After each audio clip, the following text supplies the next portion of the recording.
Good morning, beloveds.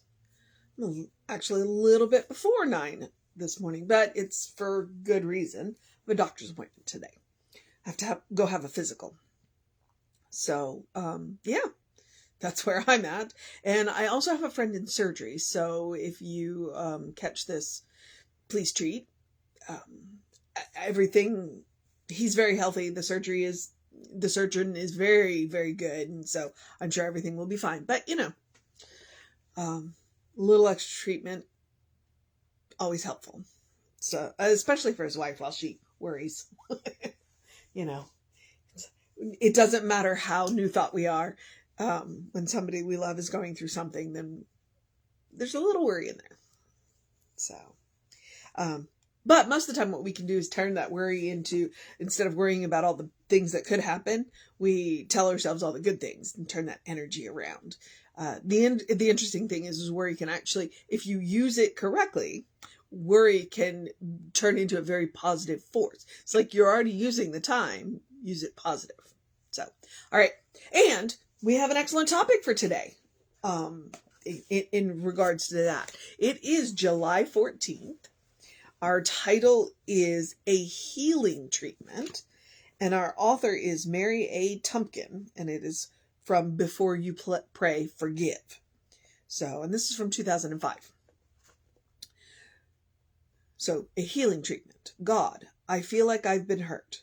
There are people who I believe have taken advantage of me, misused me, and abused me.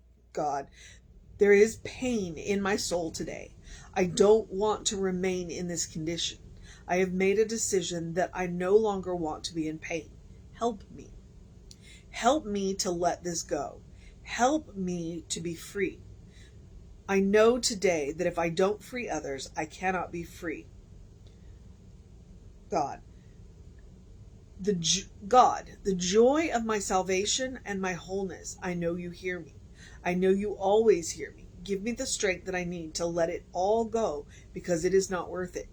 Give me the strength to let go so that I can go forward and experience the good that you have prepared for me. I know intellectually that all things work together for my good, but let me know it in the depths of my soul. Help me to see all people as you see them, especially those who have caused me pain. For like me, they are children of God, unfolding and becoming. I send to them my love wherever they may be, even if they have made a transition into the invisible side of life. I loose this pain and let it go. Amen. All right. I had no idea where that was going to go, and that was really, really interesting. And especially since it touched on an idea that I saw recently. Forgiveness work can be a trigger for a lot of people. Understandably so, especially since we can get caught up in that trap of forgive and forget. It's like, well, I may forgive, but I'm never going to forget. Mostly because I'm never going to let you do that to me again. And that's where she's coming from. But I saw a meme and I posted it. So if you scroll back a couple of things, you'll see it on this page. If you're watching on Facebook, if you're watching on YouTube, well, okay. If I remember, I can go and put it in the comments section. So I'll try it. I'll make an attempt to do that. Where it said, instead of forgive, let me release. And I thought, you know what? That's really good. That is really good. Because typically what we are trying to do in forgiveness work is to let go of, to release. So instead of saying forgive, because it has a whole different connotation, if we go into this work and we say, I release. And when I very first started that, it reminded me of the inner healing that we do at the beginning of service, it's a little meditation. And what she says, what we say in that inner healing is, and I forgive those, real or imagined. Because sometimes the hurt isn't, so a lot of the time the hurt is very real. Somebody has done or said something that is hurtful. But sometimes they didn't mean it that way and we took it that way. So sometimes the hurt is only on our part. And so again, it's all about releasing. And she reminds us in here, I'm only as free as my siblings. We're all children of God. So I want to see everybody as the way God sees them. God sees everybody as children, beloved children of God. I want to see everybody that way. Now, I am going to remind you, as I always do when we talk about this kind of work, you can love people from a distance. You can love people from a distance. If you have people in your life who do not treat you well, who do not, you do not have to, you can forgive them. You do not have to give them access to yourself again. All right. Absolutely. That is, just because you have forgiven them does not mean you have to give them access to yourself again. Absolutely not. Keep yourself out of the reach of people that do not treat you well. But let go of all of the emotions that do not serve you around that situation. And do what you need to do. And here's where I'm going to remind you that an apology, it's not the words, it's the changed behavior. The words are the promise for the changed behavior. So if you give somebody an apology, then follow it up. Because remember that an apology, the apologetic words are just a promise for changed behavior. Follow it up. And if somebody gives you an apology promise and they do not change their behavior, you don't have to let them back in. And if they do, then again, you still don't have to let them back in. That is your decision. I always want to remind people of that, especially women, because frequently we are asked to forgive and to forget and to allow people back into our lives. And it's like, nope. Yeah. Kinder, gentler, my foot. I almost said something else, but I'm being a good girl. Kinder, gentler. Yeah. And I also want to bring you back to this one line. I know intellectually that all things work together for my good, but let me know it in the depth of my soul. There are a lot of things in science of mind that we know intellectually. But where the real, and I'm going to use the word magic, where the real magic happens is when we wrap our feelings around it. When we wrap our feelings around it. One of my favorite exercises that Reverend Jesse does is the red car, where he hands out a red car, and because, stereotypical, everybody wants a red sports car. And he says, all right, well, what are all the feelings that you get if you were to own this car? Okay, are you willing to have those feelings before you get the car? And that's freedom. That is freedom. So don't pin your feelings on the intellectual exercise, or rather do pin your feelings on the intellectual exercise. It's not the having of the object. So when we sit there and know intellectually that it is all working for our good, what we want to do is convince our feelings of the same thing. It's all working for our good. Let me know it in the depth of my soul. Let me know it in the depth of my feelings. So when we do treatments, we wrap our feelings around the intellectual words. That's how we get there. So, a healing treatment. I didn't know what I was getting into today, and I thought that one was really good. So, the mission today, should we choose to accept it? Let me see. Oh, well, right there. Help me to see all people as you see them. Especially, that they are children of God. The mission today, should we choose to accept it, is to see all people the way God sees them, as beloved children, no matter what is going on. You can do that. Your world is going to look very different. Very different. And let's be honest, it's a mission, and it is a practice, and it is a spiritual practice. And nobody's 100% good at it. I'll bet you even the Pope in the Rome is not 100% good at it. I'll bet you he has a moment where he forgets.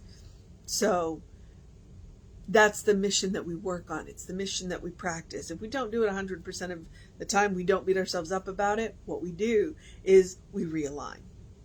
It's like, oh, okay, I've gotten a little off track here. Let me get back in step with what I know is true. So, all right, the mission today, should we choose to accept it, to see every living being the way God does, as a beloved child. All right, every living thing is a beloved child of God. That's the mission today, should we choose to accept it. The other mission is the same mission I give you every day, which is the spiritual practice of self-care. Okay? I don't ever intend to hide that. The suggestions that I'm about to follow up here, practice, do something loving for yourself, do something kind for yourself, do something compassionate for yourself. I call it the spiritual practice of self-care. If you want to care for others, you must care for yourself. You cannot pour from an empty cup. That is why I suggest doing something loving for yourself, doing something kind for yourself, doing something compassionate for yourself every day. That's why I say it every day. I want you to do it every day. I want you to create that habit of love, kindness, and compassion. I also want you to create that first response of love, kindness, and compassion, so that no matter what happens, you can respond lovingly, kindly, and compassionately. So, practice on yourself. And what does that look like? It looks like taking a deep breath before you speak, especially to yourself. It looks like taking a nap. It looks like taking a walk. It looks like taking a break. It looks like saying yes to something that pushes you slightly out of your comfort zone. It looks like saying no to something that, or someone that does not have your best interests at heart or is draining for you. Okay? It looks like making room for joy. I say eat dessert first. I mean eat dessert first. But sometimes, most of the time, what I'm reminding you is that your life is a special occasion. Don't save the good stuff. Okay? Make room for joy. Joy is a quality of God.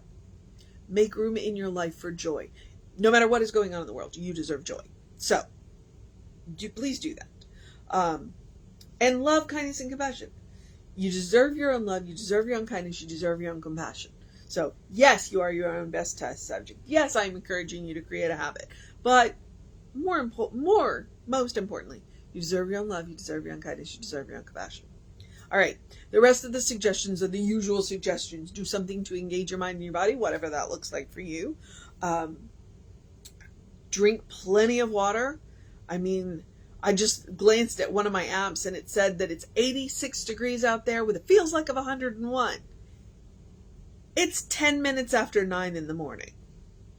Please hydrate. Your brain works better. Your body works better when it is well hydrated. Plenty of water. All right. I also encourage you to get early in your day bright light. It is too hot to do much of anything right now. So I'm getting out as in that early, I'm trying to get out in that 7 to the end of the 7 o'clock hour, but still in that 7 to 9 space and getting that a little bit of sun. I'm reminding you 5-10 minutes of that bright light in your, early in your day. It does to help reset those hormones. You'll have more energy during the day. You'll sleep better at night. So, try it. You might like it. And it's called a circadian rhythm. I'm talking about a natural hormone balance. You can look it up. It's science. So, and then as always, I'm going to give you my favorite Ernest Holmes quote. Open the windows of your soul. Allow the breath of heaven to remind you, you do live in heaven right here, right now. It's all around us all the time. Because it all comes from the same source. All comes from the same source. So, that means everything we look at is God. Yeah. Think about that for a minute. All the inanimate stuff around you. It's made from the same source. It's all made from God. We are made by God, of God, for God. That means everything else is too. So, check it out. All right. Whew, I'm going to take... Sorry, my throat is a little dry and I didn't bring my water with me. I'm going to take a deep breath here and remind you what Emma says about looking for the good and praise it. Heaven is a mindset. It is a state of consciousness. If you want to get there, which is what Ernest is, open the windows of your soul. Heaven's all around us. Okay? Mindset. You look for the good and praise it, which is what Emma suggests. Gratitude will absolutely get you there. It is, I'm not going to say it's the easiest way, although it probably is the easiest way, but it's a fantastic way to get there. And I don't know what I was about to say. Heaven is not a place that we have to get to. It's a mindset we create. Once we learn that, heaven can be any place. That, superpower. Superpower. All right, so take Emma's advice. Look for the good and praise it. Take Ernest's advice. Open the windows of your soul. Take a look around. Look around with the awe of a child. Yeah. All right. Leaping forward now, I'm going to remind you that we are Creative Life Spiritual Center, Creative Life Spark. I am the Running Rev Ryan on the social medias that I am on. So if you want to check out what content we've got, including that thing that I mentioned about release in forgiveness work, please check that out. You can also email info@creativelife.org. That will get you on the constant contact. That way you will know what's going on with the center, even when I have no idea what's going on with center, because it happens. It does. I do read the emails. So yeah, do that. The hot links are hot. If it says click here now, it'll take you right to the information you want or the person that can get it for you. All right. Before I get myself even more discombobulated, I'm going to remind you to have a great day, a wondrous day, a fantastic day, a magical day, an enchanted day, a wonder-filled day, an awesome day, an amazing day, a wonder-filled, awesome, amazing, kind day, consistent day, consciousness day, healing day, seeing as God sees day, which is an awe-filled day, a good day. And if that is too much pressure, simply have a day. You are enough just as you are. You are a beloved child of God. You are a divine spark, a brilliant light. You are spirit in motion. You are God in action. You are a godling, as Reverend Jesse likes to call us. Know the truth of your being. Know the truth of your being. It will improve your life in wondrous ways. All right. Reverend David should be on around 5 p.m. with you. I will be back with you around 9 a.m. tomorrow. I do get to go to the park tomorrow, so, hopefully I'll have an interesting squirrel or blue jay story for you. Maybe even a cardinal. Woodpecker. Take care of yourself. Know that you are loved, and I will see you next time.